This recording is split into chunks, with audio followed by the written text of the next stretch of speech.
Welcome to ClueCon Weekly. Join us every Wednesday to learn about the latest cutting-edge developments in the real-time communications industry. ClueCon Weekly is brought to you by FreeSWITCH Solutions.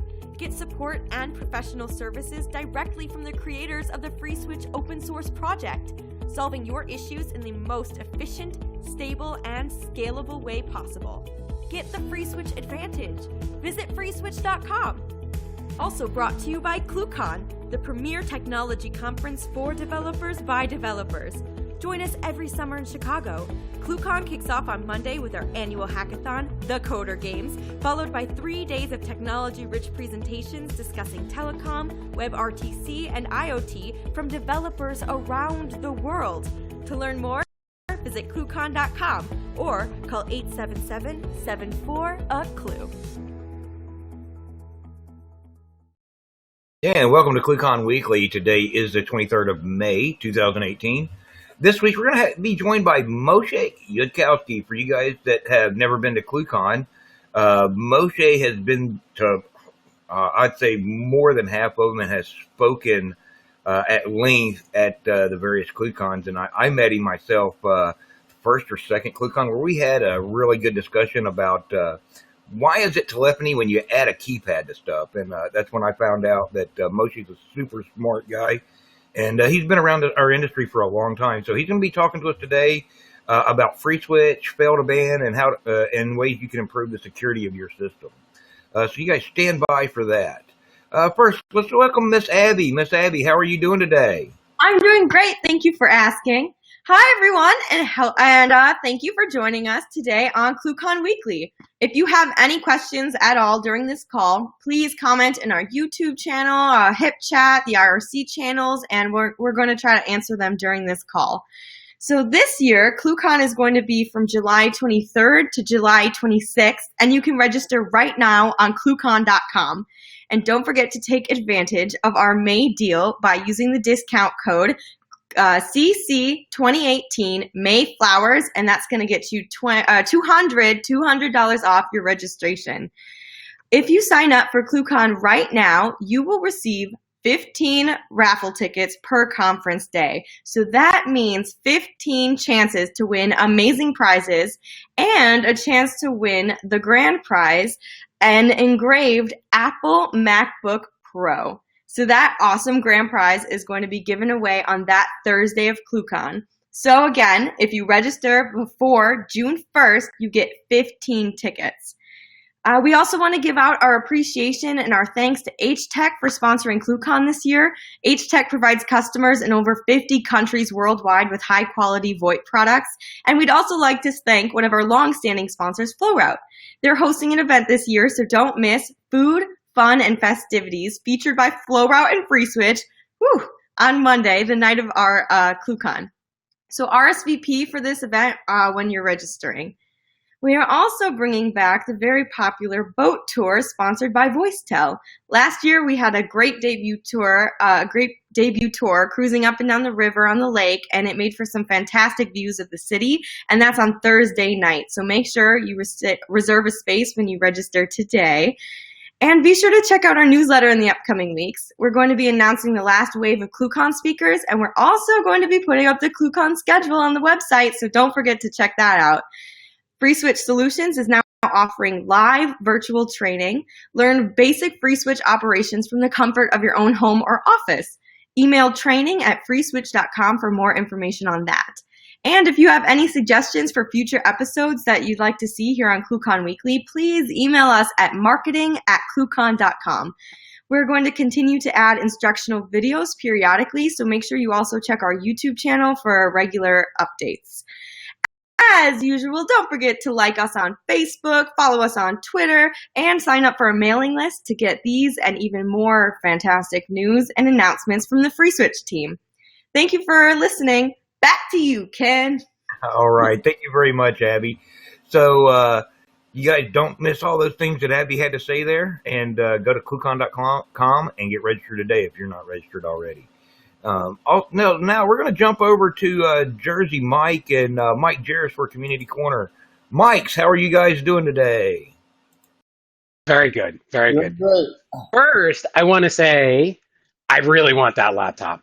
One of these years, I'm gonna win that engraved laptop. So today we have a question for Mike Jarris, and that question is: after modifying my XML config, I get an error about unexpected closing tag on configuration load. How do I troubleshoot this?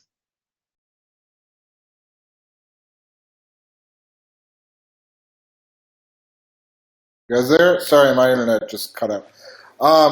So let's talk a little bit about how the FreeSWITCH configs work. So in the FreeSWITCH configs, it is roughly XML, but it's not exactly XML in that we provide a preprocessor that generates XML. This allows you to do glob includes and stuff like that and break your config file into multiple files. So when you get an XML error for loading a config file, the line numbers that it's going to complain about are in the compiled XML. So the best way to look at that is when you get that error message to open up the compiled XML, which is in the log directory, and it's a file called freeswitch.xml.fsxml. And if you open up that file and go to the line number, that will point you to the place that our parser has found the error. So frequently that'll be fairly close to where it's at, but not always. Sometimes if it's a missing closing tag, it can't tell until much further down that it's a missing closing tag because of how the structure of the document. But frequently that'll point you to the section, and then you can scroll up a little bit, see what section you're in, and find the corresponding file. Now, do not modify the FreeSWITCH XML FSXML file since that's generated. You'll have to go to your actual config files and make the modifications in that location. Also be aware that the preparser has all kinds of nifty options, including running a script that generates XML and things like that. So you may not be editing static XML. You may have to go edit your program that generates it. The other time you could get an error like that would be if you're using something like XML curl or one of the other dynamic parsers, and it's on an individual response. So each of those tend to have some sort of debugging method. So for XML curl, it's XML_curl space debug_on. If you turn that on, you can see what the request was and what the response was, and you can take a look at that response and see what's wrong with the XML. Go check your code as well. So all of those issues should be covered in one of those types of approaches, and it should help you track down where your problems are. What about nifty little tools like XML lint? The files generally should be parsable in that. We do not have full XML schemas that go with all of our config files, so it's not going to catch everything, but it should catch things like missing tags and missing closing tags and things like that as well. Okay, well, thank you, Michael, for helping out Peter Booth, who posted this question on the FreeSWITCH mailing list. Always a great source of information and help. Ken, back to you. No problem.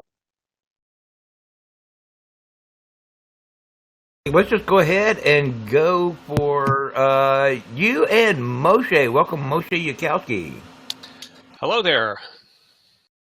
Hi, Moshe. So today you have a presentation about fail to ban. Security is always very important. Well, security and fun stuff. What can I tell you?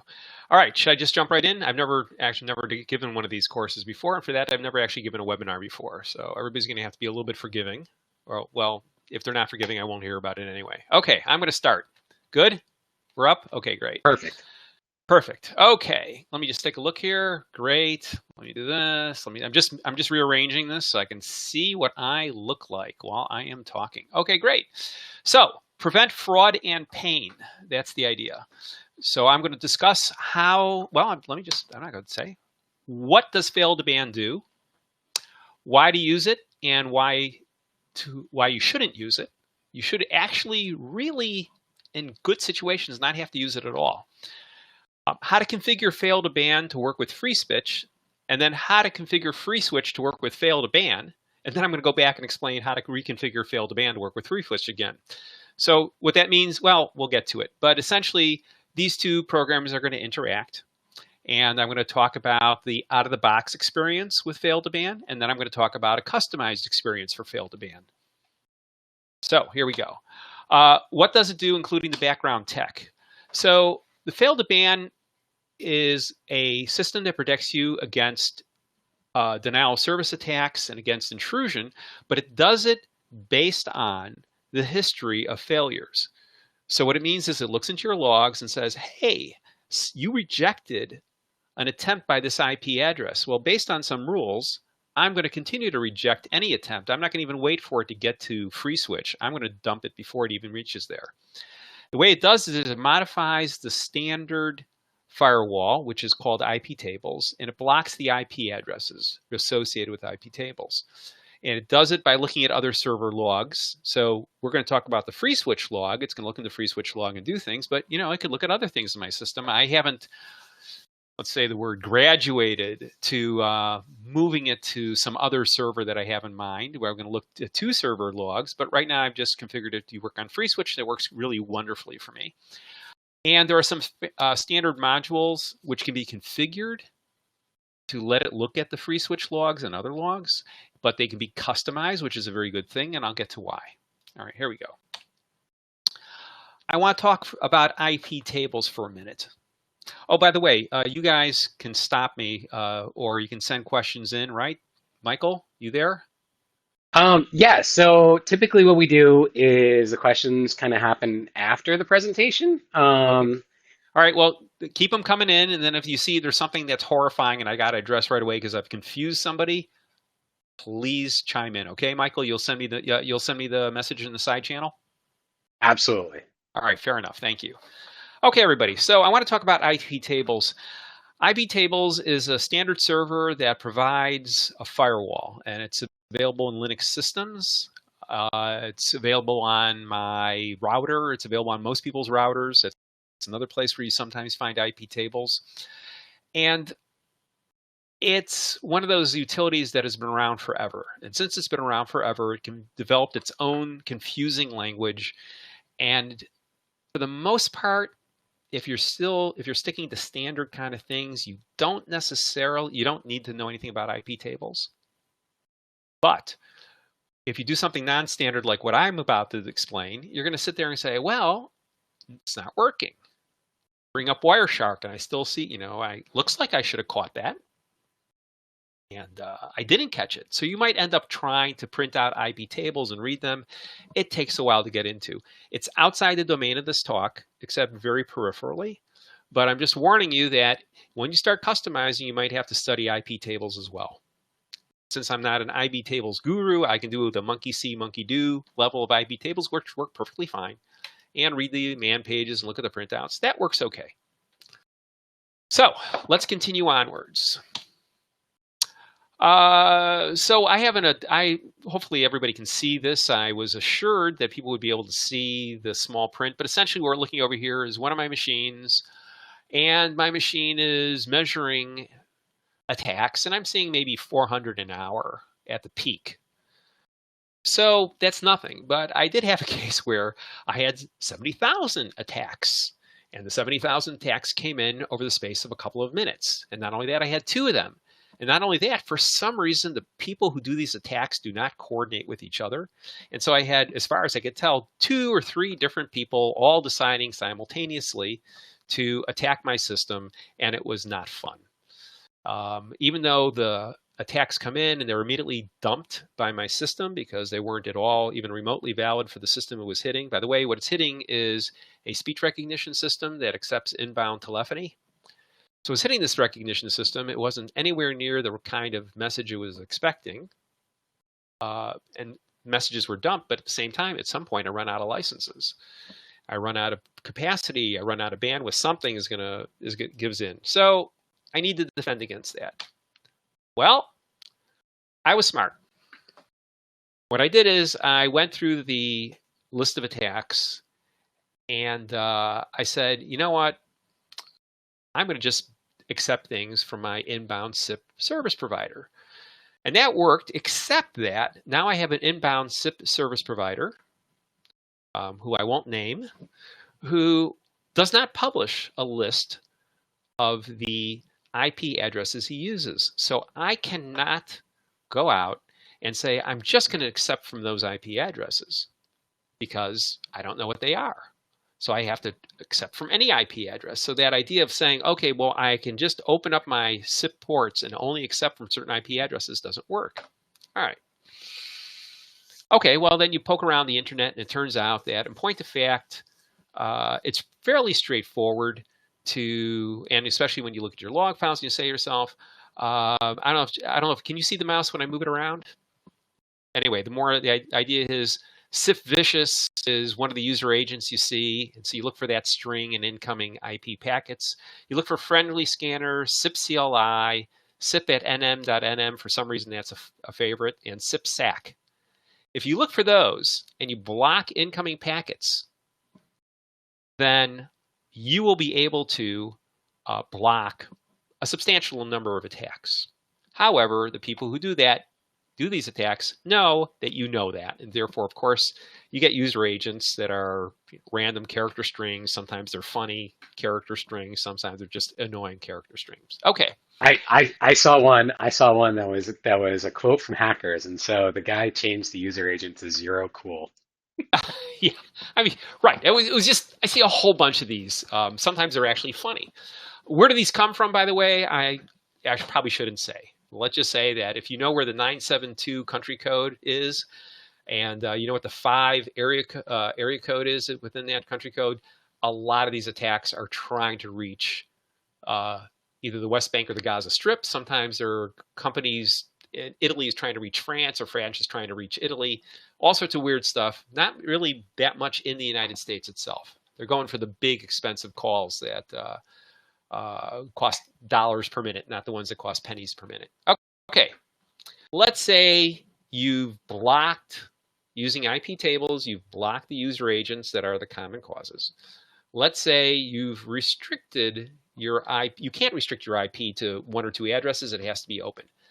Now we're ready for fail to ban, right? So we're now at our, not a last resort, but something that is going to take a while to set up. And once it gets set up, by the way, it actually works pretty cool. All right, I'm going to talk about the structure, and I'm going to talk about how to customize this. I'm going to pause here for everybody to give an opportunity to send messages to Michael. And it's messages in over here over the channel, and if there's any questions that have to be answered right away, they're going to look at it. So Okay. can I just interject and just ask some Sure. questions myself? Go ahead. Okay, so when you have the IP tables strings, right? Right. You have SIP vicious and friendly engine. I mean, that's, you know, SIP Right. vicious too. Right. So those are mostly invites, right? Right. Correct. And so really what happens is, I guess we'll get into this in a little bit more detail later, that's a completely different type of attack. Okay, I hear what you're saying. The ones that I'm mostly concerned with are invites. Let me put it that way. We'll take a look at a moment, look at the standard configuration. And we'll take a look at what the standard configuration provided by fail to ban for FreeSWITCH. And then we'll ask the question again. How does that sound? Perfect. Okay, great. Okay, fail to ban configuration. What's the structure of it, and how do we customize it? So, fail to ban has 3 concepts and filters. This is like the parliament, the police, and the judge. What's legal, what's not legal, and we're going to sentence you to something. All right, so that's, and the other way to think about it in the 3rd column is you find your offending IP addresses. All right, that's what the filters do in fail to ban. And there's a filter.d directory, and there's some, you know, lots of standard filters in there. Then you have something which they actually call jail, and jail is like jail. This is where you keep your offenders. And then you have the bureaucracy, which is the actions, and that's the logistics people. They call it actions. I think about it logistics. You put people in jail, you take people out of jail. You tell the bailiffs where people are. You keep track of their sentences. You release them from prison. Okay. So it's pretty funny, actually. They call it jail. And we're going to talk about those three things: the filters, which look for problems; the jail, where you keep and discuss how you keep people off the system; and then there's actions, which is the logistics of how you actually put people into jail and take them out of jail. And sometimes that's usually fairly solid, but we do actually have to play with those a little bit in the standard out-of-the-box system. All right.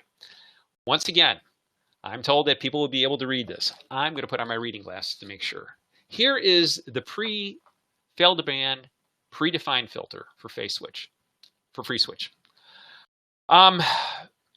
What you have is fail regex. What constitutes a failure? And it looks through right over here, register an invite. It's looking for a log file entry in freeswitch.log. At the very end, it finds the host. Okay. There's another FreeSWITCH log entry that it looks for in the FreeSWITCH log.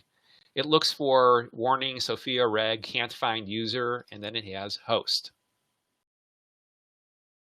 That's fairly straightforward. And something else to pay attention to is there's a gotcha here, which takes a little while to figure out, which is namely, usually when you have configurations, there's something to indicate you've reached the end of the list of strings, but this one doesn't. So you can notice that the second string begins right there. So the standard out of the box will look for warning, Sophia Reg, failure or challenges, register or invite on Sophia profile from IP host, and it will find that host. That's the important thing. It's looking for the IP address of the attacker. Same thing, next line. It's going to look for the date, this stuff over here, the /d stuff. Warning, Sophia register, can't find user, and it's going to give some sort of a number from host. Once again, it's looking for that host. So that is the regex, the failure regex.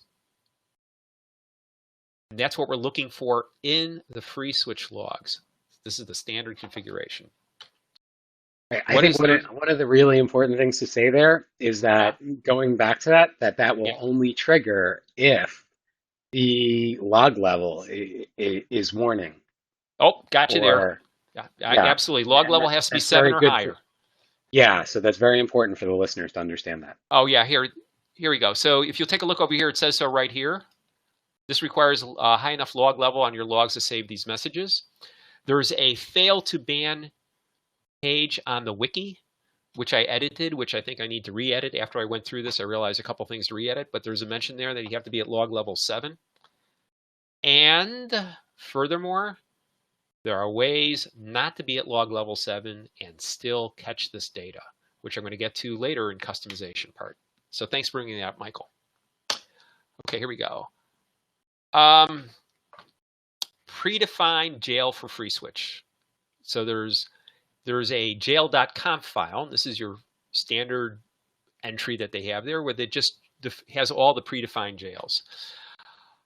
Let's look at these lines of code. There's ban action. That's an action.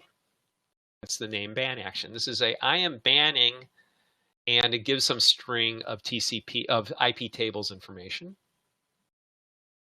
There's a ban action for, and this top one is for TCP. The next one is for UDP. And then there's MTA, which stands for mail transport. It's going to mail whoever it is running the system saying, I just banned this IP address. All right.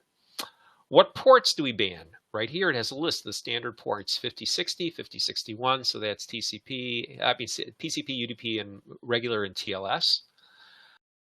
The path to the log. Right. Well, we have the path to the log is where we're going to find, what's the word I'm looking for? Where we're going to find these strings that we saw in the previous thing, because you can imagine that you can associate those filters with several different logs. You can have a list of filters in the filter section and different regexes that address different logs. Then over here in this part, you would put a list of the different logs that you're interested in checking. We'll get into that because we're going to modify this shortly.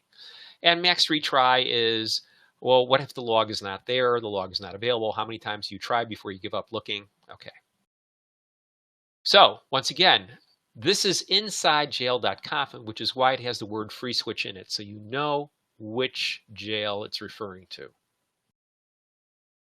So this is the predefined stuff. Now, even though it's predefined,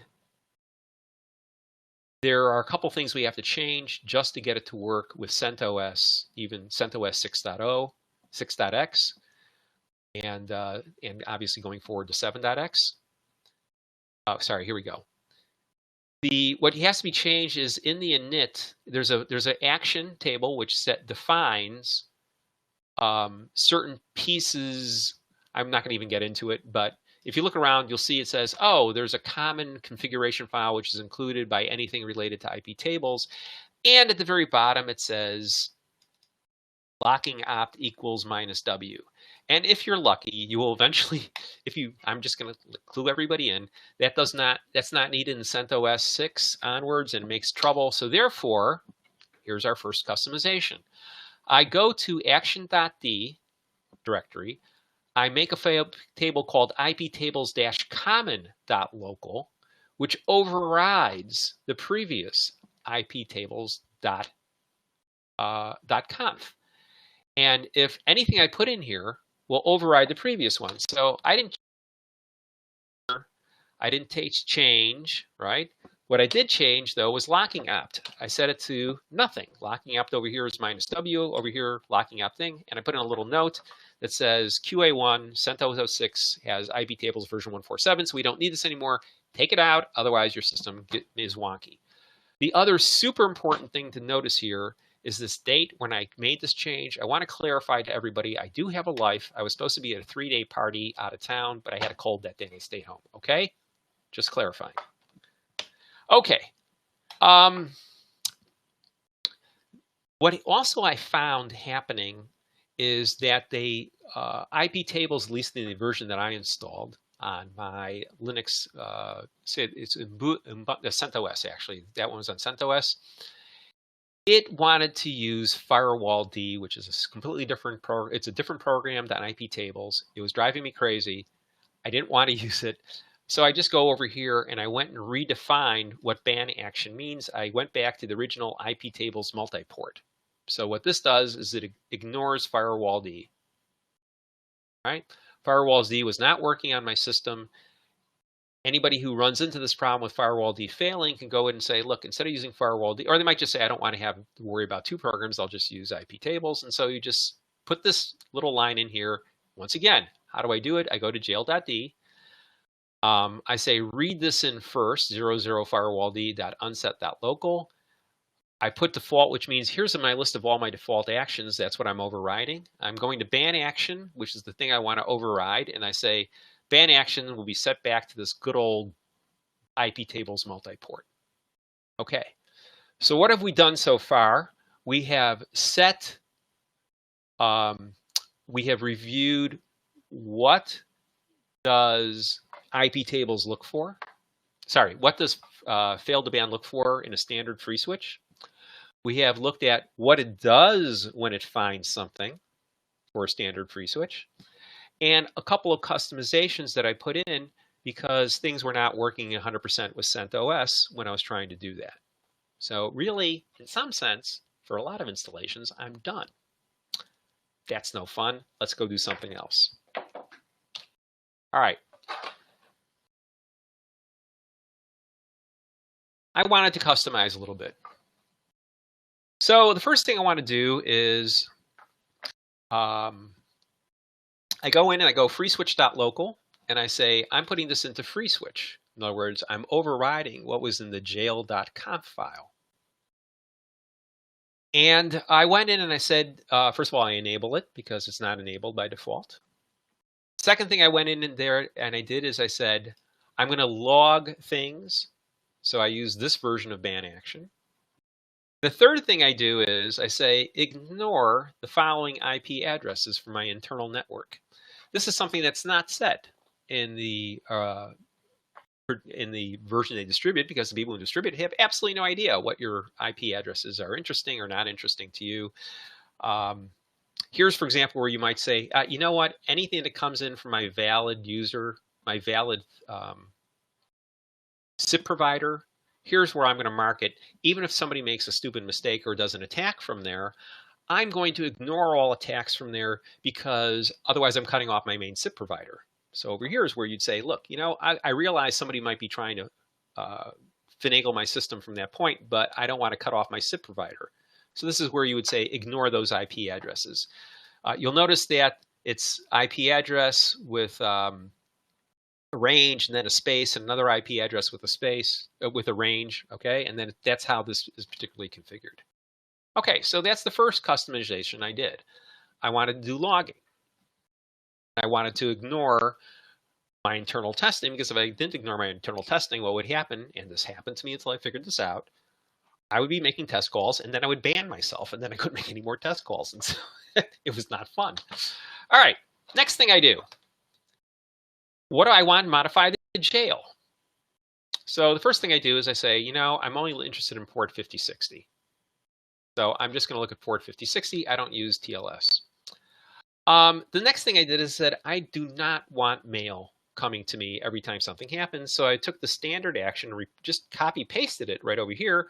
But there were 3 lines before, and one of them, there was the last line was MTA, which stood for mail transport. So now my action is right here, you know, this % ban action S that tells me it's an action out of my action table. I changed the action previously in the previous slide to be something that would do logging, and now I'm good. I'm ready to start. I'm happy to note, by the way, it does do TCP and UDP, because of those of you who have gotten attacks will know that even though UDP is not used in telephony, I've never seen anybody use it in actual telephony, but the attackers do come in through that channel from time to time. Okay. Final thing I did to customize is I said, now I'm going to go into jail.d. Here, so into FreeSWITCH.local, and this is, by the way, the end of the file, okay? Remember I said I was creating a FreeSWITCH.local file? Now I'm coming in again, and I am showing you the end of the file. Log encoding is UTF-8, because people come in with all sorts of weird characters. You don't want the system to choke on the weird characters in your log. I then said, look, the log path is FreeSWITCH.log, and then I said, how about if I create a CSV file called spam.csv? I'm just getting a little bit ahead of myself, but and I'll come back to why that's there. I probably should have taken it out at this point, but I was a little bit lazy. Okay. I added another log. I had another log with interesting information. So when looking about who to put in jail and why, I have this other file to look at, also in the FreeSWITCH directory, in a subdirectory called CRCSV, and it's called spam.csv, and look there for stuff too. What do you look for? That's going to be a filter. We'll come back to that. Oops, sorry, here we go. For our local, in my local development environment, I'm teaching with, I say treat with maximum hostility, but this is actually moderate hostility. And I said, I'm going to allow 4 retries by any offender. That's max retry. If you, on the 5th time that you attempt to, you run afoul of one of my filters, I'm going to ban you. What's the time frame? The time frame is 3,600 seconds. Okay. If you come back into my system within 3,600 seconds of the previous attempt, and I accumulate 5 in that 3,600 seconds, I'm going to ban you. How long do I ban you for? 1,200 seconds. In other words, 20 minutes. And then after that, I let you off the hook. All right. So what does that look like from the offender's viewpoint? They come into the system, make an attempt, make an attempt, make an attempt, make an attempt, and then they're off. They can't make an attempt again for 20 minutes. That's not very hostile. Right? Remember that sometimes people will make mistakes calling into your system, and maybe you do want to give them a little bit more leeway. You know, you want to get the person who's hammering you every 2 seconds with 70, in other words, a total of 70,000 attempts over the space of a few minutes. But everybody else, you know what? I don't care. They're not getting through. It doesn't bother. To twiddle these numbers here. How many attempts, how long, over what span of time, and that's a rolling window, and how long do I keep them off the system? Okay. Here we go. So that's actually, that is a really great rule set right there. Yeah, it's not a bad rule set. It's a pretty excellent rule set. I have a system running, I'm pointing to my other computer over there, right? I've got a system running in the other room and on the other screen over here. I have actually have a NUC sitting on my desk that's running speech recognition and FreeSWITCH and Ubuntu and all sorts of stuff. Give me a second here. I'm having my annual cold this week. Over there, I have actually some maximum hostility. I'm going to show you at the very end, hopefully I get to the very end of the talk, I'm going to show you what maximum hostility really looks like. But this is not a bad way to test for things. And people, by the way, are clever, and they sort of will try to, some users, I mean, you know how you have, you transmit something and you back off and you transmit and back off? I believe I have seen back off behavior from certain people trying to penetrate my system. So at that point, I actually went to another layer, a sort of a meta layer, which we're going to get to at the end. Okay? Great. Okay. Now I said I'm going to do FreeSWITCH configuration. I'm going to customize FreeSWITCH for use with fail2ban. Okay? All right. Still no questions. I'm assuming that either I'm unbelievably, I spoke with unbelievable clarity or everybody fell asleep. So I'm going to go with that. I'm going to go with that one. All right.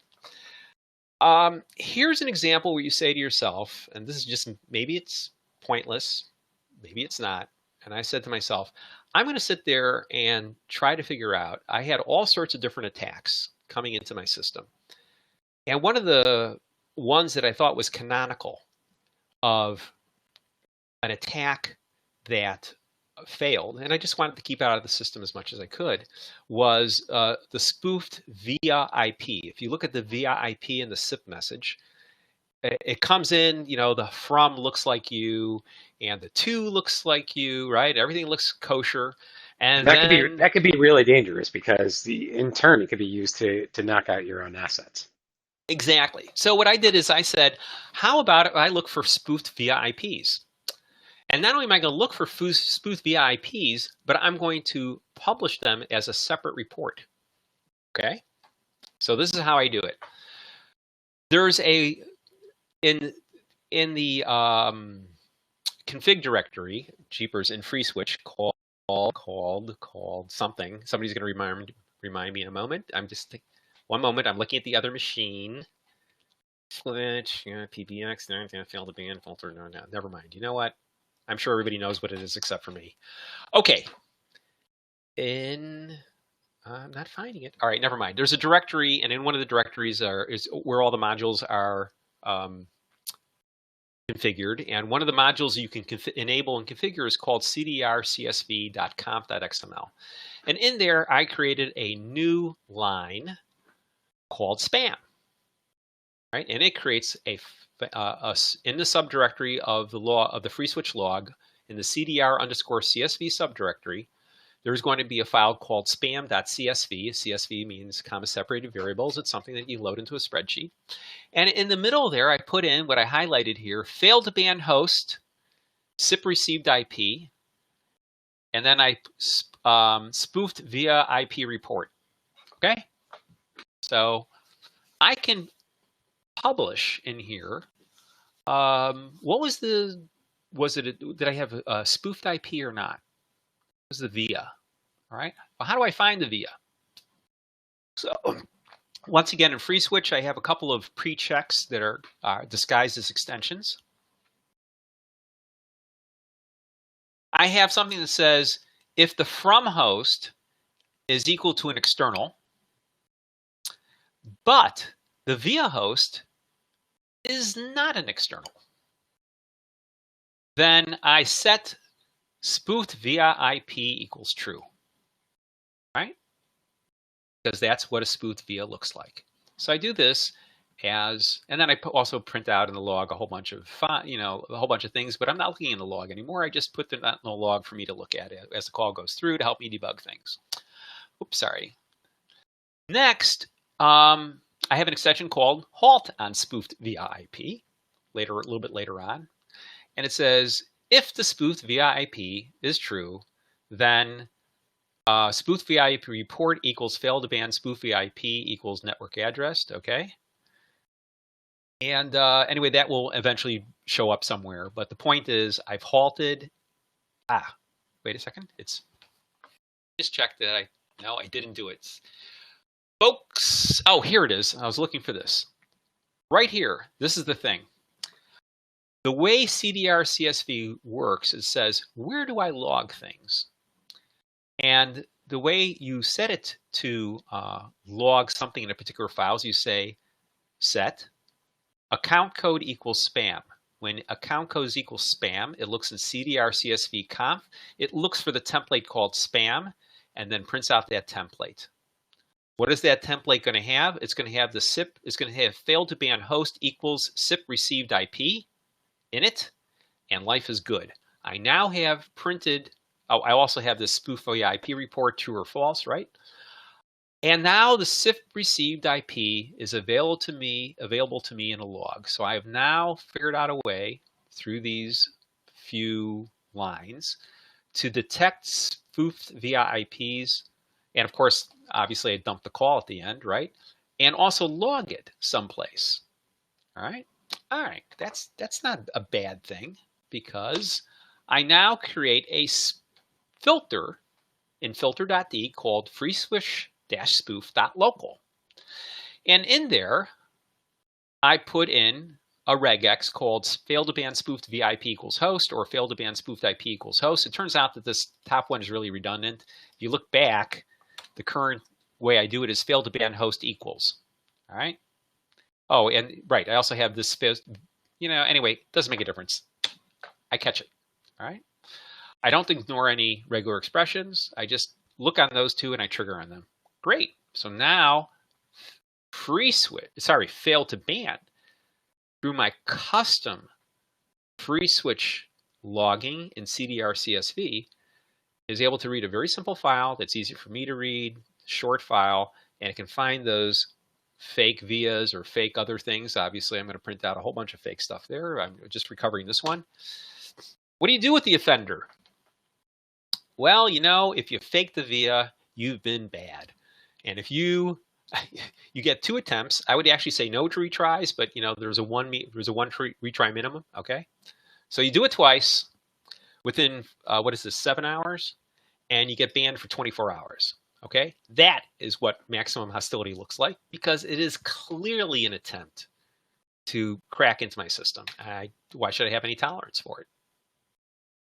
Now, of course, I'll tell you guys the truth. The truth is, on my development system that's sitting over here on my desk, I actually let people try to hit it because I have I have Wireshark running all the time. I've got there's no place for them to go. They're not going to be able to get out of it. I'm just sort of interested every once in a while to go check it back in and see how well the system is working. But in general, on my production system, this log here, that's what it looks like on production. Production system, no mercy. So it's a honeypot. I wouldn't call it, well, I wouldn't call my desktop system a honeypot. I would call it a research tool. Oh, wait a minute. You know what? You just reminded me of something, okay? Let me warn you about Wireshark. Wireshark is a tool. I'm assuming everybody, if this was a classroom, I'd ask everybody to show hands. All right. Everybody, Wireshark is a tool that looks at the incoming packets and tells you, and just prints them out for you. Great. Wireshark operates before IP tables. So you'll get IP tables running, and you'll fire up Wireshark, and you'll start looking, and you'll say, oh my God, I'm still getting all this junk through the system. No, Wireshark is showing you everything. You then have to look someplace else to see what's actually getting through. Right? It's actually quite annoying, frankly, because it means that while you're trying to look at I'm looking at my production system, which does not have, my production system actually has a little bit of trouble with FreeSWITCH. It's a whole separate issue. And so I'm looking at all sorts of junk, all right? And it's really quite annoying when I'm trying to debug a SIP call to see all this junk coming through, but that's the way Wireshark is. It's happening before IT tables because it's looking at the Ethernet packets. It's not looking at any filters that happen after that and failed to ban. Sorry, IP tables is the first one after that. Okay. In some sense, we're done with the talk, but this is for extra credit because this is where you get really hostile. Fail to ban monitors fail to ban itself. Somebody figured that out. And let me tell you why this is the case. All right. So I'm looking at the repeat offenders list. Remember I said you can have 5 failures and I ban you for 20 minutes, right? So, they can come back in every 30 minutes and hit me. Or they could, space their attacks out, one new attack every 10 minutes, and they can attack indefinitely because you don't get 5 within 20 minutes. Or you can get distributed attacks too. Exactly. You get distributed attacks. You get, they figure out, I've seen people, what appear to be people training themselves on my system.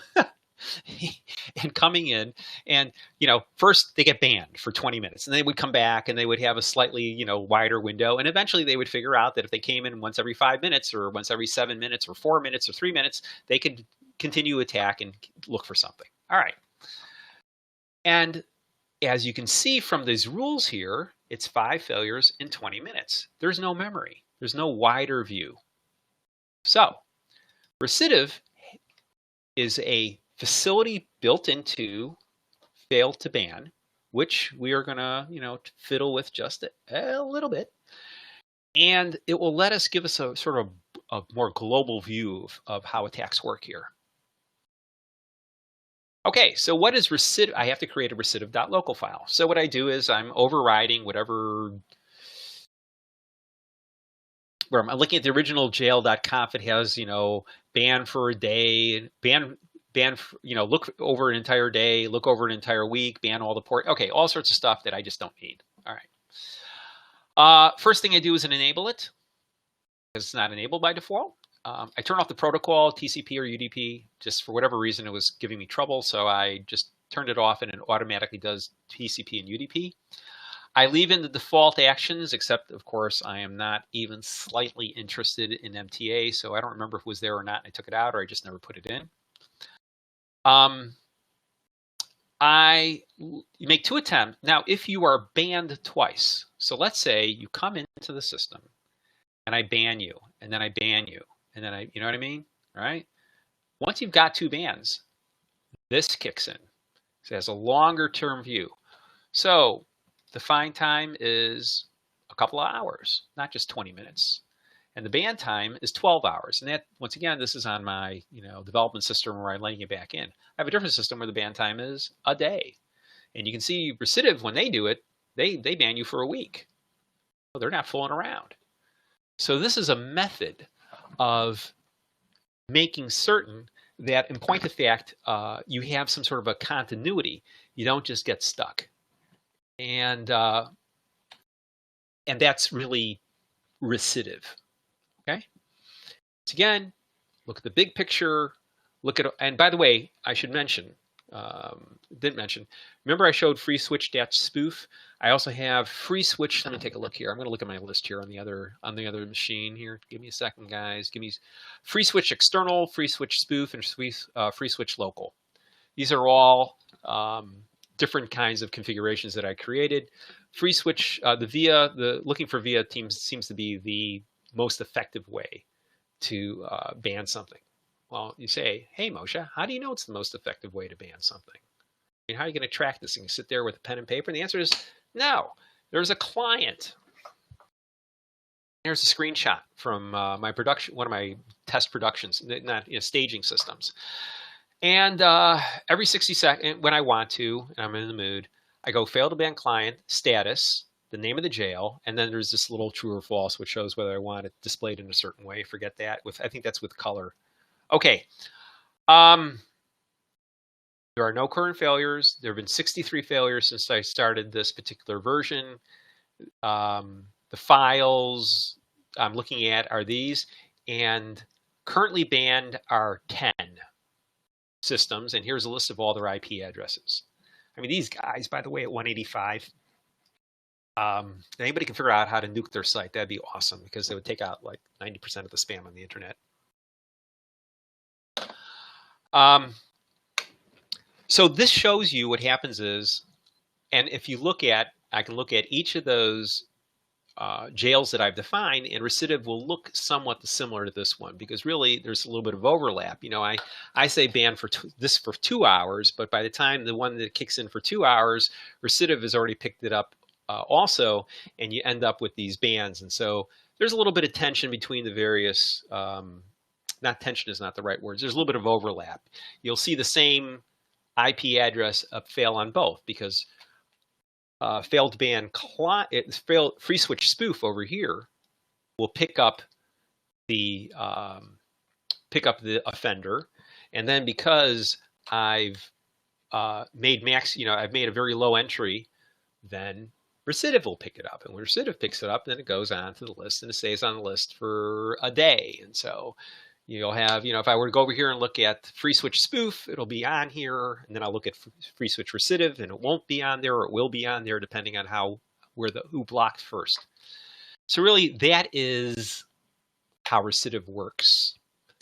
Sounds a little confusing, but really it's sort of a global view based on all the filters you have, what IP addresses are falling afoul of one or more filters, one or more times, instead of just saying, these many retries in this amount of second.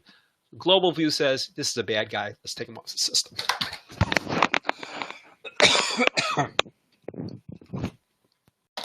And I'm done.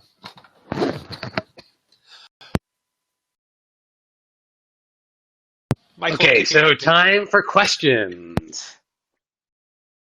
So we have a question from the audience. I think it came from IRC, and the question is, how efficient is fail to ban? And how quickly does it trigger?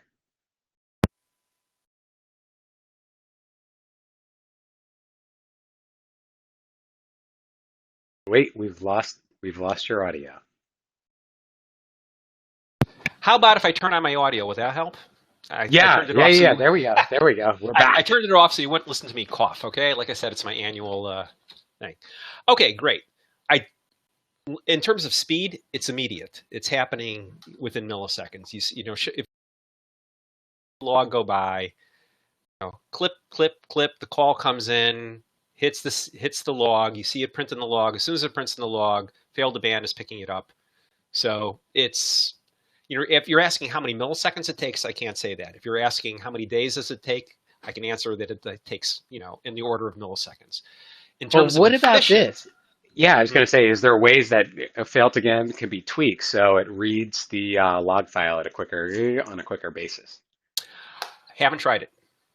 Okay, I strongly suspect that I could optimize, and when I say optimize, I mean things like this. If you go back, I'm looking at this. Okay, there we go. I've been a bad boy. I was trying different things. Well, if I have 2 regexes, that's twice as many as 1 regex, okay? If I have 5 or 6 different files, I'm looking at 2 logs here. I don't really need both logs, frankly. I just need 1 log, because all I'm personally interested in is in bytes right now. What else? I can go back here and say I have 2 different statements I'm grepping for in the regular log. So if I were just get rid of this, which I did actually by overwriting it, okay, in the local file. So I got rid of that, but I could make my local file a little bit easier. And frankly, the other thing is, by going to this CDR CSV, I also felt that I was probably going to get things done faster, because CDR CSV prints 1 log per 1 line per failed call. That's all it does. And so that's got to be faster than continuously spinning on the log level 7 freeswitch.log file. Okay, that's my theory. And I'm sticking to it.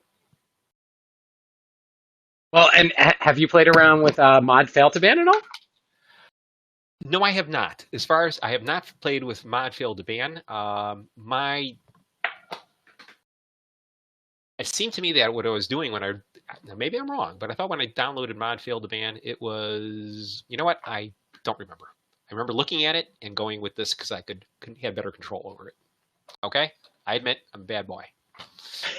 So mod fail to ban. I mean, you can achieve everything you want here with exactly the same code, except for I believe the logging only shows up for specific lines that are pertinent. And so what you have is you have a more efficiency from logs. Right.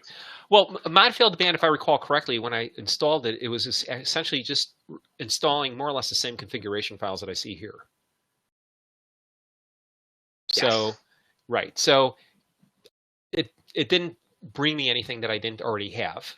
And what I wanted to do is go for, like I say, I was more interested in this SIP via IP. I mean, you know, what can I tell you? Too much time on my hands. I was out with a cold or whatever anyway.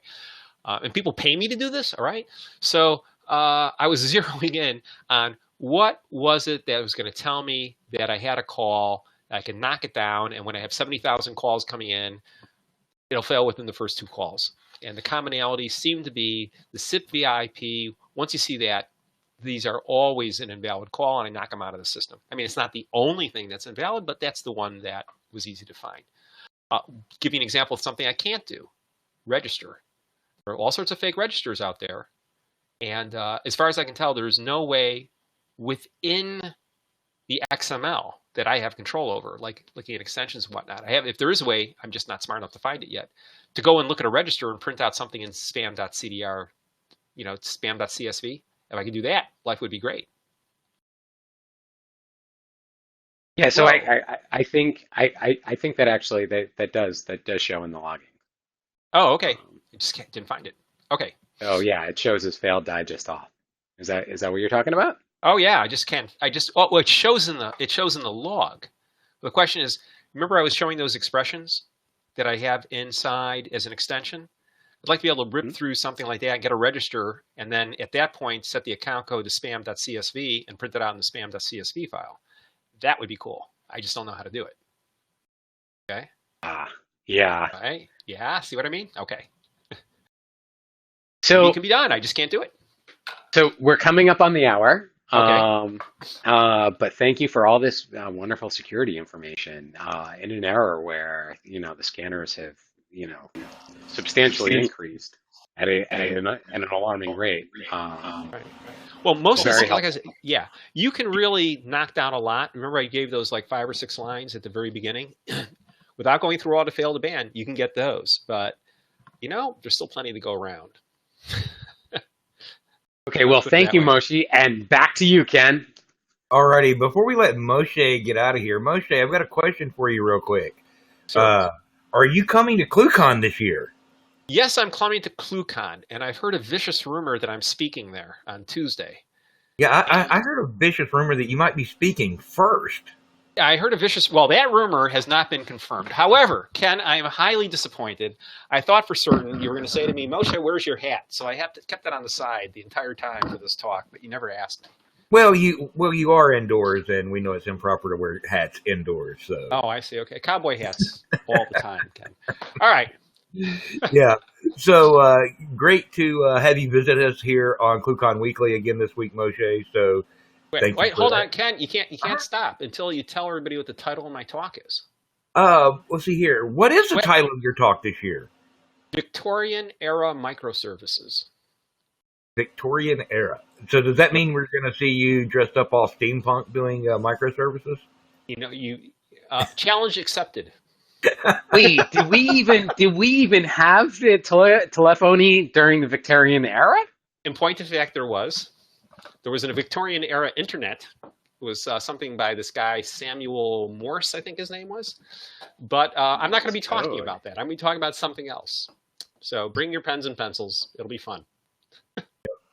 Yeah, so definitely, you guys don't want to miss Moshe with his talks. He has given some epic talks, and in one talk that I actually did, I think it was more of a Ken and Moshe talk, very, very early at ClueCon, where him and I discussed telephony and why we call it that when you add a keypad to a device.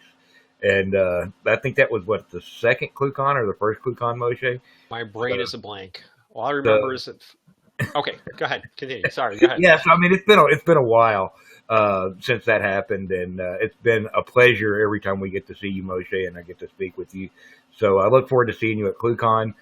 For everybody else that hasn't registered yet, if you want to see Moshe's talk, go to ClueCon.com, get your tickets today, and watch for those newsletters. There'll be more information coming out on that. Again, thanks, Moshe. We'll see you back here soon, guys. We're back here next Wednesday at noon Central. Thanks. Have a good one. Quite welcome, gentlemen. You've been watching ClueCon Weekly. Tune in every Wednesday at 12 p.m. Central. Keep up with the latest happenings by subscribing to our YouTube channel, follow us on Facebook and Twitter, or visit us at FreeSWITCH.com.